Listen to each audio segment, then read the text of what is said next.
नमस्कार प्यारे साथियों, आज हम हैं अड्डा 24/7 के ऑफिस में।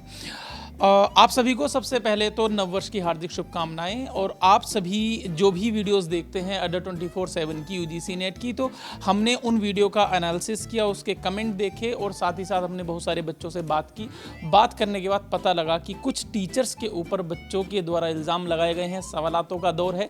तो हम चलते हैं सभी टीचर्स के पास, उनसे जो भी प्रश्न उनके बच्चों ने पूछे हैं, देखते हैं कि टीचर्स इस प्रश्न का क्या उत्तर दे पाते हैं। चलिए। तो बच्चों, मेरे पास है ये पन्ना, इस पर हैं सवाल जो कि आप लोगों ने पूछे हैं। पहला प्रश्न हम पूछेंगे अंशिका मैम से। देखते हैं अंशिका मैम कहाँ हैं। आइए अंशिका मैम को तलाश करते हैं।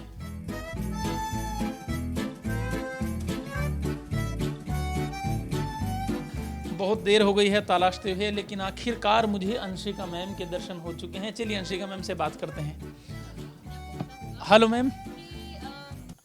मैम मैं जो है रिसर्च कर रहा हूँ और ये मैं देख रहा था कि बच्चों ने आपसे कुछ प्रश्न पूछे हैं, मतलब आपके ऊपर इल्ज़ाम का दौर है। ये तो बच्चों का पहला सवाल आपसे।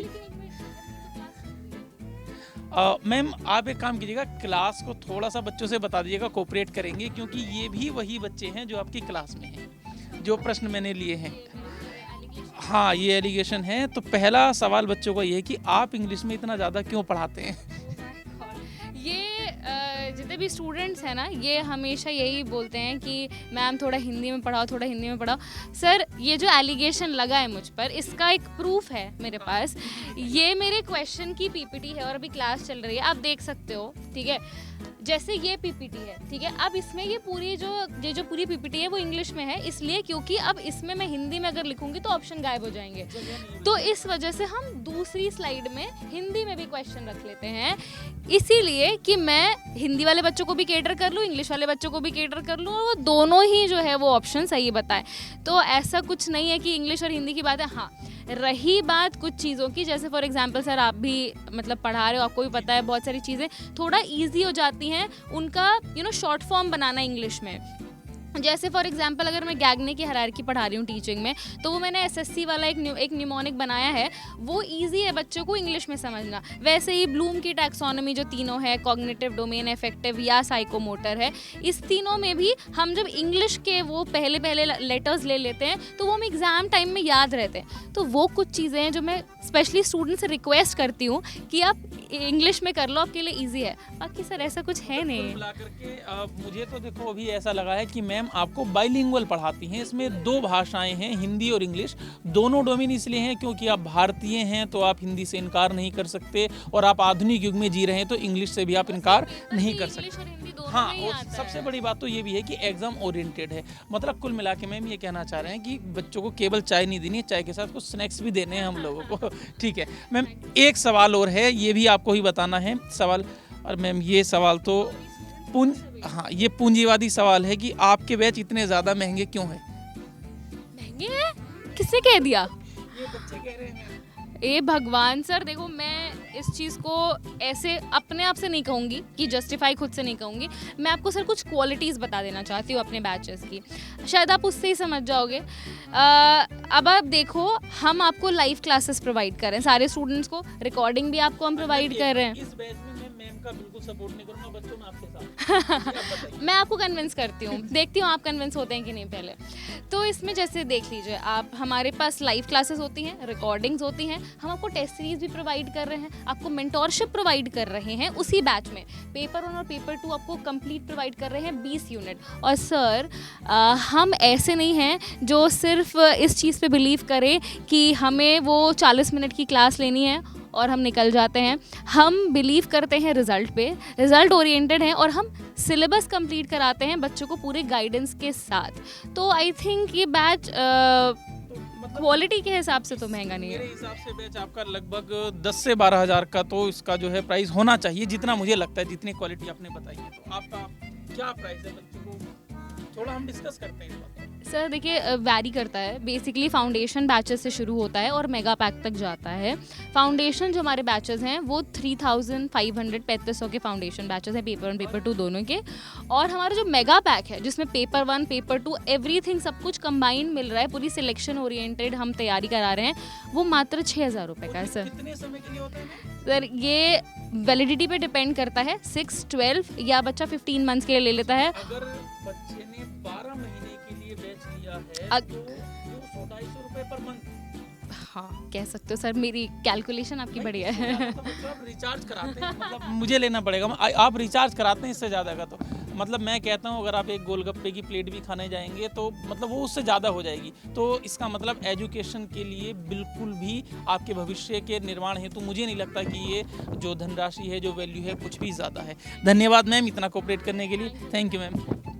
तो बच्चों हमारी अंशिका मैम से बातचीत सफल रही। अंशिका मैम ने अपने ऊपर दोनों लगे हुए सवाल का जो है इल्ज़ाम जो लगे थे उसका उत्तर दिया। अब बात करेंगे हम अंजलि मैम से। अगला टारगेट हमारा अंजलि मैम है। आइए मुलाकात करते हैं अंजलि मैम से।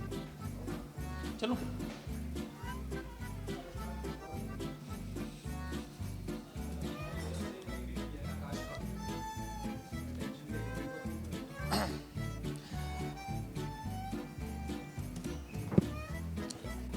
अंशिका मैम के बाद हम आ चुके हैं अंजलि मैम के पास, और अंजलि मैम अभी कैफेटेरिया में बैठी हुई हैं, शायद कॉफ़ी या चाय पी रही हैं। तो मैम आपसे चाय पर चर्चा हम करते हैं। देखिए कॉफ़ी होगी, मैं तो भी चाय ही कहूँगा।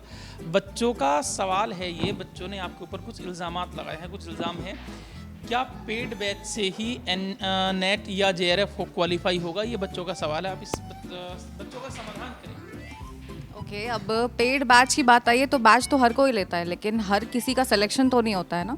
सो टीचर तो अपना काम करता ही है, लेकिन जब तक आप नहीं पढ़ोगे, आप वो डेडिकेशन नहीं दिखाओगे, तब तक आपका सिलेक्शन कैसे हो जाएगा। सो हमेशा मैं बोलती हूँ कि टीचर का रोल सिर्फ 1% है, 99% बच्चे की मेहनत होती है। सो डेफिनेटली आप मेहनत करोगे तो बिल्कुल होगा, क्यों नहीं होगा।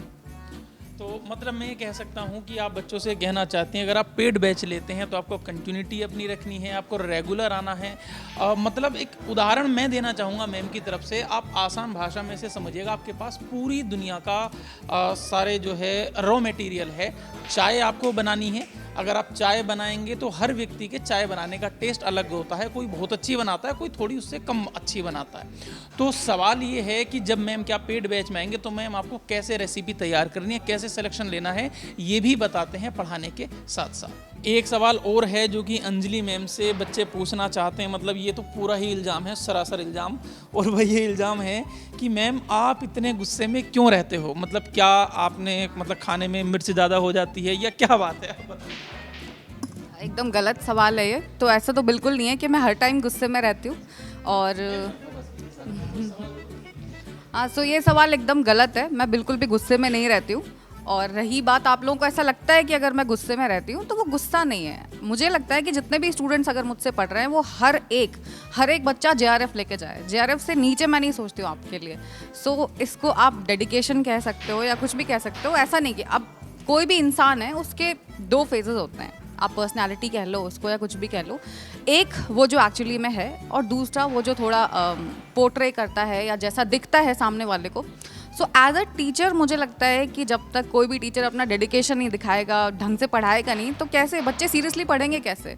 सो वो गुस्सा बिल्कुल भी नहीं है, वो सिर्फ एक डेडिकेशन है आप लोगों के लिए। आपको लगता है ऐसा गुस्से में है तो ठीक है, आपसे मैं सोच रही हूँ थोड़ा स्माइल थोड़ा ज़्यादा किया करूँगी, जिससे कि आप लोगों को ना लगे। मतलब मुझे ऐसा लगता है मैम ऐसा कहना चाहती हैं कि मैम पढ़ाने में इतनी भाव विभोर हो जाती हैं कि मैम को नहीं पता किस समय कौन सा भाव देना है। और भाई गुस्से वाली बात ना ही आप अपने मन में लाइए, क्योंकि जब हम छोटे थे, हम पढ़ते थे, तो मुझे अभी अच्छा ध्यान है, हमारे पिताजी ने एक बात कही थी हमारे टीचर से, जी खाल खाल आपकी है और हड्डी हड्डी हमारी है। तो वैसा तो कोई दौर अब एजुकेशन को लेकर के बचा नहीं है। तो 2 प्रश्न मैम से पूछे। अब अगला सवाल मुझे पूछना है पुनीत सर से। अब देखते हैं भाई पुनीत सर कहाँ मिलते हैं। तो चलिए सर हमारे साथ पुनीत सर को ढूंढने। आइए बच्चों आप भी। तो साथियों पुनीत सर से भी मुलाकात हमारी हो गई है। पुनीत सर जैसा सर का नाम है, सर वैसे स्थान पर, मतलब उत्तम स्थान पर हमें मिले हैं। तो पुनीत सर आपसे मैं बैठ करके बातचीत करना चाहूँगा। बच्चों ने आपसे एक प्रश्न किया है, और प्रश्न ये है क्या सेट के लिए अलग से बैच लेना ज़रूरी है? सेट के लिए अलग से बैच लेना ज़रूरी नहीं है। आप किसी भी स्टेट का अगर सेट का सिलेबस देखेंगे तो वो मोर और लेस सेम ही है। और अगर आप नेट की तैयारी कर रहे हैं तो सेट आपका उसी में निकल जाएगा क्योंकि सिलेबस सेम है। साथ ही साथ सेट का जो लेवल होता है वो कहीं ना कहीं नेट से 19 ही होता है। नेट नेशनल लेवल एग्ज़ाम है और सेट स्टेट लेवल एग्ज़ाम है। तो नेशनल लेवल एग्ज़ाम की अगर आप तैयारी करते हैं तो आपका सेट उसके साथ निकल जाएगा। साथ ही साथ अगर आप नेट की तैयारी करते हैं तो उसमें असिस्टेंट प्रोफेसर का भी एग्ज़ाम आपका निकल जाएगा। तो मतलब हम ये कह सकते हैं कि अगर हम यूजीसी नेट का बैच लेते हैं तो एक तीर से दो निशाने वाली कहावत जो है वो चरितार्थ होगी। एक तीर से 3 निशाने लगेंगे इसमें। इसमें आप असिस्टेंट प्रोफेसर की भी जो सिलेबस होता है वो ऑलमोस्ट सेम होता है। थोड़ा बहुत वेरिएशन होता है और वो भी स्टेट टू स्टेट। जैसे कुछ स्टेट ऐसे हैं जो अपने स्टेट स्पेसिफिक करंट अफेयर या जीके पूछ लेते हैं, बस सिर्फ वही है जो बदलता है, नहीं तो सब कुछ सेम है। धन्यवाद सर। अब हम चलते हैं मोनू सर के पास, देखते हैं मोनू मधुकर सर हमें कहाँ मिलने वाले हैं।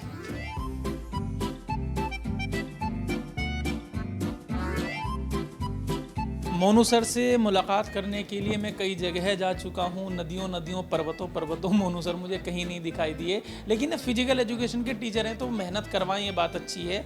और अंत में मुझे एक सुराग मिला है कि मोनू सर जिम में है। तो आओ बच्चों देखते हैं मोनू सर जिम कर रहे हैं। चुपचाप आ जाओ, बिल्कुल बोलना नहीं है, शांति से आ जाओ सर, बिल्कुल शांति से। मोनू सर जिम कर रहे हैं। मोनू सर को जिम करते हुए पकड़ते हैं सबसे पहले। अरे मोनू सर, मैं आपको जिम करते हुए पकड़ना भी चाह रहा था आज, और आज आप मिल भी चुके हैं मुझे। सर सबसे पहले आप लाइव हैं और अब मैं क्या कर रहा हूँ, आज जो यूजीसी नेट के और जो भी बच्चे हैं उन सब के कमेंट्स वीडियो के नीचे देख रहा हूँ, उनके जो सवाल हैं वो देख रहा हूँ। तो बच्चों का आपसे एक बड़ा अच्छा प्रश्न है, बच्चे पूछना चाह रहे हैं। आप हर बार बोलते हो कि हमारी टीम बेस्ट है, हमारी टीम बेस्ट है, हम क्यों माने, क्या कारण है ऐसा? और ये तो सभी बोलते हैं, तो ये सवाल का ये इल्ज़ाम है सर, सवाल नहीं है। अच्छा, पहली चीज़ तो मैं हर बार बोलता हूँ, फिर एक ही बात बोलूँगा कि प्रत्यक्ष को प्रमाण की आवश्यकता नहीं होती। उसके बाद में देखो, ये चीज़ हम नहीं बोल रहे कि हमारी टीम बेस्ट है, हमारी टीम बेस्ट है, ये हमारे रिजल्ट बोल रहे हैं। हाँ, ये हर बार के रिजल्ट बोल रहे हैं। दूसरी चीज़, आप क्वालिफिकेशंस उठा के देख लो। मुझे नहीं लगता पूरे हिंदुस्तान में आपको जिस लेवल के टीचर्स पेपर 1 और पेपर 2 के सर अड्डा पे मिल रहे हैं यूजीसी नेट पे, कहीं हिंदुस्तान में आप उठा के देख रहे हैं इतने स्कॉलर्स, इतने नेट जेआरएफ क्वालिफाइड, और इतने मतलब कि जिन्होंने अच्छी अच्छी यूनिवर्सिटीज से सर कर रखे हैं। देखिए सर, मैं क्योंकि पत्रकार हूँ आज, तो मैं आपके सवाल के अंदर से सवाल निकालूंगा। तो हमारे टीचर्स की जो क्वालिफिकेशंस कुछ ऐसी बताइए ताकि बच्चों को समझ में आए, जो आप कह रहे हैं वो बिल्कुल सत्य बात है। अच्छा चलो, पहले मैं मेरा ही एग्जांपल ले लेता हूँ कि मैं अब जैसे पर्टिकुलरली फिजिकल एजुकेशन की बात करता हूँ, तो मैंने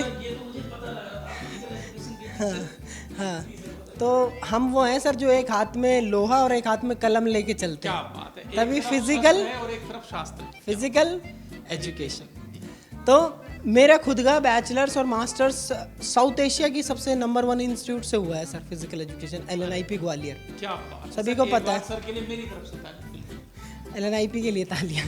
तो और मेरा PhD भी सर वहीं से चल रहा है। जी, तुम लोग मुझे फुर्सत दे देते तो अभी तक तो डॉक्टर हो जाता मेरे नाम के आगे। तो बच्चों के लिए बलिदान है। हाँ, तो कोई नहीं, इनके लिए करना पड़ता है सर, जो 10-10 घंटे 12-12 घंटे इनके लिए क्लास बनाना, और उसके ये क्लास 12 घंटे ले रहे हो, सोच के देखो उसके लिए कितनी मेहनत कर रही होगी। तो वो चीज़ है, इसलिए नहीं तो मेरी तो PhD जो है अभी आज से 6 महीने पहले का मेरा टेन्योर खत्म हो चुका है, उसका ऑलमोस्ट जो होता है ना सर पूरा। तो ये भी चीज़ है।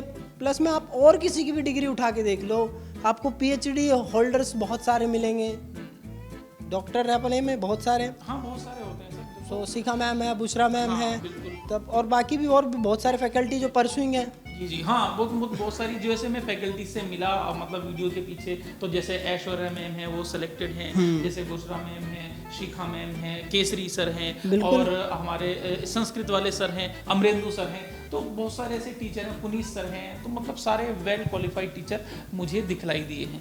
बाकी वो लोग आप बता देंगे कमेंट पर जो सेलेक्टेड कैंडिडेट्स हैं और जिनके रिजल्ट आते हैं हर बार नेट JRF वाले, आप उनसे पूछ लिया करो। मैं तो सीधा कहता हूँ सर, मैं जब बैच पढ़ाता हूँ मैं कहता हूँ भाई तुम्हें बैच लेना है ना, तो मैं सीधा कहता हूँ पहले तुम एक काम करो, मेरा ये वाला काम करके दो तुम। मैं कोई भी एक टास्क दे देता हूँ, तुम इसे मुझे करके देना, 1 हफ्ते बाद मुझे मैसेज करना, तभी जाके। योग्यता परीक्षा आप रखते हैं। तो उनमें से बहुत कम लोग ही मुझे मैसेज करते हैं, और उन्हीं लोगों को मैं पर्टिकुलरली सजेस्ट करता हूँ बैच के लिए, क्योंकि वही बच्चे जो असली में क्वालिफाई करके देंगे फिर आपको। सर ये तो थे बच्चों के सवाल। अब एक सवाल बच्चों की ओर से, मेरा सवाल ये है, देखिए बच्चों, जैसे आप जानते हैं ये पूरा संसार ना अमूल्य निधियों से भरा हुआ है।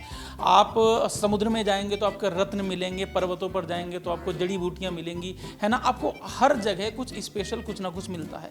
सर ऐसा अड्डा के पास क्या है, या फिर आप क्या ऐसा गुरु मंत्र बच्चों को देना चाहते हैं या देना चाहेंगे जिससे बच्चे कम मेहनत करके, कम का मतलब ये नहीं कि आप जो है अब मेहनत कम करें, कम का मतलब है आपके पास समय कम है, आप जिम्मेदार हैं, आपके पास घर की जिम्मेदारियां, परिवार की जिम्मेदारियां हैं, उनके रहते रहते कि बच्चा कम मेहनत करके भी सिलेक्शन ले ले। सर ये आपका बच्चों को नव वर्ष का गिफ्ट होना चाहिए। मैं आप लोगों को, जितने भी साथी हमारे साथ जुड़े हैं, जितने भी शिक्षक हैं हमारे अड्डा में, समुद्र भर के वो पढ़ते हैं, तालाब भर के वो आपके लिए लेके आते हैं, और बाल्टी में आपको भर के दे देते हैं। इसका मतलब बहुत समझने वालों के लिए है कि मतलब सर इसका मतलब ये है कि अब आप इसको सर एक्सप्लेन करो। आप मैं करता हूँ एक्सप्लेन। जो मोनू सर ने आपको प्लेटो के बारे में पढ़ाया, सर मुझे लगता है प्लेटो सर की 5-7 तो पुस्तकें होंगी उनकी कुल मिला के, बहुत सारी हैं। हम मान लेते हैं 10 किताबें ऐसी हैं प्लेटो जी की जो कि कम है उनकी, मतलब ओरल ज़्यादा स्पीच है, ठीक है। लिखी किसी और ने। तो हम एक एग्जांपल लेते हैं, उनकी एक 100 पेज की पुस्तक है जहां से प्रश्न सर करा रहे हैं, तो सर ने उन 100 पेज को पहले तो अपने पास समेटा 40 या 30 पेज में, और आपको दिया वही मटेरियल का कंटेंट 10 पेज में, ताकि आपको और एक पहचानने की ट्रिक सिखाई। अगर ये शब्द आ जाएगा तो इस प्रश्न का उत्तर यही होगा। शायद यही कहना चाह रहे हैं ना सर आप? Exactly sir. देखो, और तो मैं ज़्यादा लंबी करनी है इस वीडियो को तो फिर दिक्कत हो जाएगी, नहीं तो देखो मेरा भी वर्कआउट छूट रहा है। मैं बहुत सारे सिंपल एग्जाम्पल देता हूँ। एक बुक है टूडर बोम्पा की, आपकी स्पोर्ट्स ट्रेनिंग की, तो वो सर एक बुक ही 14 हज़ार रुपये की बुक। किन्सेलॉजी बायोमैकेनिक्स की बुक है सर, वो आपकी 12 हज़ार रुपये की बुक है। एक्सरसाइज फिजियोलॉजी की बुक है 10-12 हज़ार की। मेरे पास सारी बुक है वो, और मेरे जो नोट्स है ना सर, सारे उन बुकों में से फॉरेन राइटर्स की बुक सारी, और उनके नोट्स इनको मिलते हैं ऐसे कि मतलब निचोड़ पूरा क्रक्स। भाई इसलिए मैं मोनू सर को व्यक्तिगत रूप से भी पसंद करता हूँ। सर बच्चों के लिए, आपके लिए जितने डेडिकेटेड हैं, इतने डेडिकेटेड लोग बहुत कम होते हैं, ऐसे टीचर्स बहुत कम मिलते हैं। तो अब सर इस बातचीत के सिलसिले को हम आपसे ही अंत करते हैं, आपके द्वारा ही, और साथ ही साथ मैं बच्चों को नववर्ष की शुभकामना देना चाहूँगा, और ये कहना चाहूँगा कि आप लोग बहुत अच्छे से मेहनत करते रहें। 2025 जो बच्चे 2024 में मेहनत कर रहे थे, किसी भी वजह से वो सिलेक्शन नहीं ले पाए, आपकी मेहनत, मोनू सर की मेहनत और हमारा सबका साथ आप लोगों के सपने को सफल करे। आपके माता पिता के सपने, आपके अपने सपने, और भी आपकी बहुत सारी बातें हैं जो आप तक ही सीमित हैं, वो हम तक नहीं आ पाई हैं, क्योंकि जब आप आर्थिक रूप से समृद्ध नहीं होते, भविष्य आपका निश्चित नहीं होता, तब आपके अंदर की जो इच्छाएं हैं वो केवल विचार बन के रह जाते हैं। विचारों के शब्द तभी बनते हैं जब आप आर्थिक रूप से समृद्ध हों।